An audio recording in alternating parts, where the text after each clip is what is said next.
Hey everyone. So Invictus has started, including all of the event related stuff. Along with that though, the highly anticipated RSI Scorpius was officially revealed, and with the sales page and brochure, we now have a good amount of information to go off of. There's even a holo model of the ship in the expo hall if you want a good idea of what it's going to look like. Before we start though, if you end up enjoying this video, please consider leaving a like and or subscribing. I really appreciate it. To start off, I want to go over the descriptions we've been given for the Scorpius and the specs we have for it before I get to my opinions on it. Now keep in mind, specs can change as they work on implementing the ship, since it is a concept, but the ship is actually going to be worked on pretty soon, and is scheduled to be put in the game early next year with the first patch of the year. So I expect most of the information that we've been given about it now should be pretty accurate to what we'll eventually get. Starting off with the weapons, the amount of weapons on this ship is its main feature, I'd say. The pilot gets to control 4 gimbaled size 2s in the stock configuration, and a second gunner can use the remote turret on the top of the ship that has 4 size 3 weapons. And this whole turret is on a rail system and can move back and forth along the rail, and can even retract to a position below the ship and still fire from that position. And yeah, although I did think there was a chance you'd be able to slave the turret on top to the pilot's control since it is a remote turret, they've said that this will require a blade, so you won't be able to do that for now. In addition to these weapons though, you can see 8 missile tubes around the rear of the cockpit, and these each hold a size 2 missile. Size 2 missiles are a great size for dealing with fighters, so I imagine these will be a useful addition. As for the rest of the components, it's currently listed as having 2 small shield generators, 2 small power units, a small quantum drive, and there's no information currently in the brochure about the coolers, but I bet it'll be something like 2 small units. As for the ship's overall size, it's a bit larger than the Hurricane that I will be comparing it to throughout this video, at 30 meters long when the wings are in their folded back position, and it's a little bit shorter than that when they're in the extended position, but then it's much wider. And yeah, this ship is definitely a Hurricane competitor, even though CIG is still calling it a heavy fighter. You can even see that in some of the marketing materials where it's shown shooting at a Hurricane. But yeah, this is a very similar ship to the Hurricane in that a lot of the firepower is in the hands of the gunner, and it's not all that big. And besides the weaponry, the ship's components are more on par with a medium fighter than that of a heavy fighter, at least if we're calling something like the Vanguard a heavy fighter. Beyond the specs though, this ship is described as being fast and maneuverable, and with the effort that's been put into this wing design and just how much of a big part of the ship's overall design these wings are, I think that will probably be the case, and this will be pretty maneuverable, even though it's slightly bigger than most fighters. So yeah, from what we know about this thing, it's going to be a pretty solid 2-person ship. Moving on to my opinions about the ship, starting with the design and looks, I think it's a really cool ship.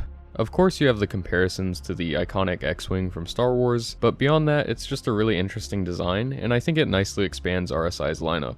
When I first saw this thing, I thought it looked more like an anvil ship, just because of all the angles at the nose and the small canopy, which isn't common on most RSI ships, but I think that this is really the only part of the ship where there's a resemblance. The rest of it is definitely RSI, especially with how those wings fold together and back to make this thing almost look like an Aurora. Also, in terms of size, they've managed to fit all of the equipment and firepower in this ship in a pretty small package.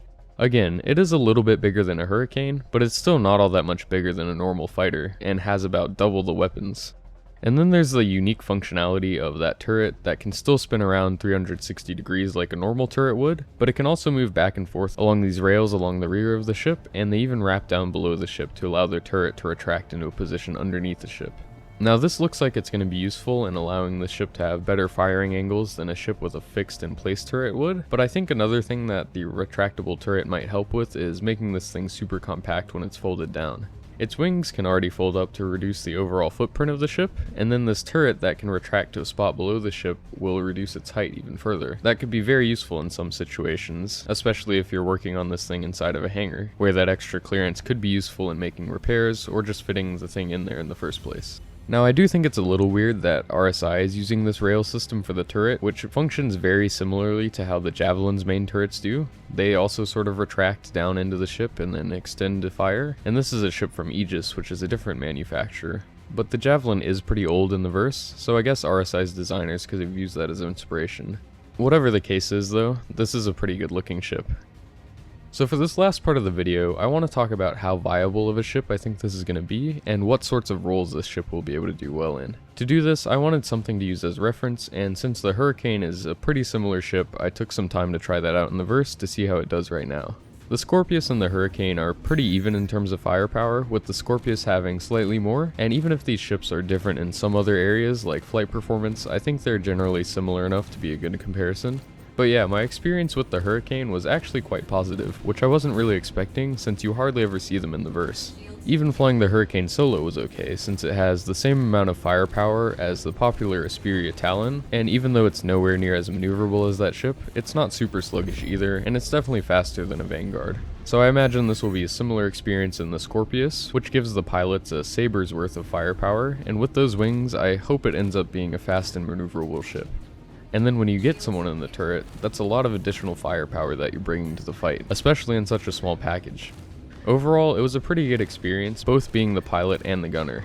I'll leave the loadout I used for this in the description, but we were able to do very high-risk target bounty missions with no issues.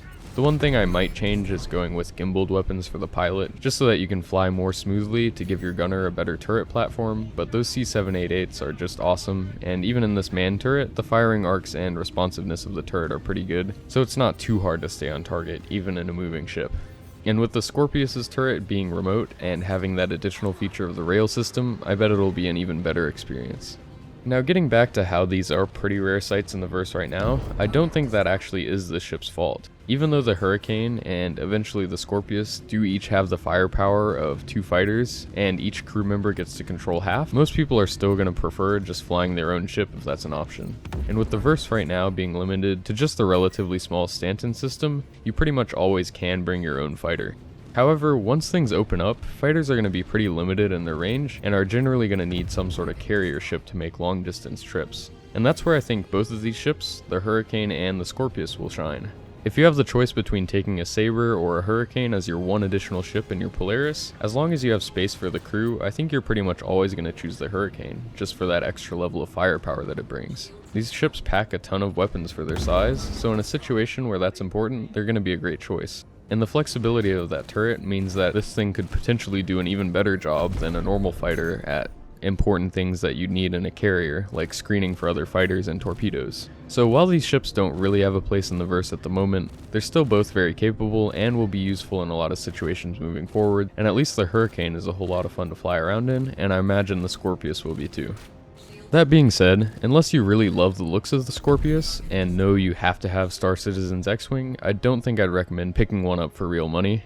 The Hurricane serves as another good example for this. So out of game, the Hurricane is quite expensive at $195, but in game it's relatively cheap at only 1.2 million credits. That's barely more than a Gladius, which costs less than half as much out of game. So yeah, I don't know what the in-game price for the Scorpius will eventually be, but I can't imagine it'll be all that hard to earn in-game. So if you can wait for that, I would recommend earning those credits to purchase it in the verse. So that's all I have for this video. I am a bit bummed that we didn't end up getting a Vanguard competitor, and I am kinda surprised that we got another ship to fill the pretty unique role that the Hurricane already covered, but ignoring that, the Scorpius does seem like it'll be a pretty solid ship. What do you guys think though? Are you gonna pick one up, or are you gonna just wait till it's in-game to see? Also, do you think we'll ever be getting another heavy fighter to compete with the Vanguard, or are they gonna leave it so there's just one ship in that category? I certainly hope not.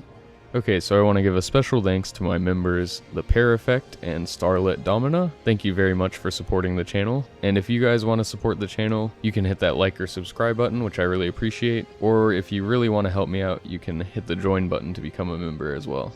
Thanks for watching.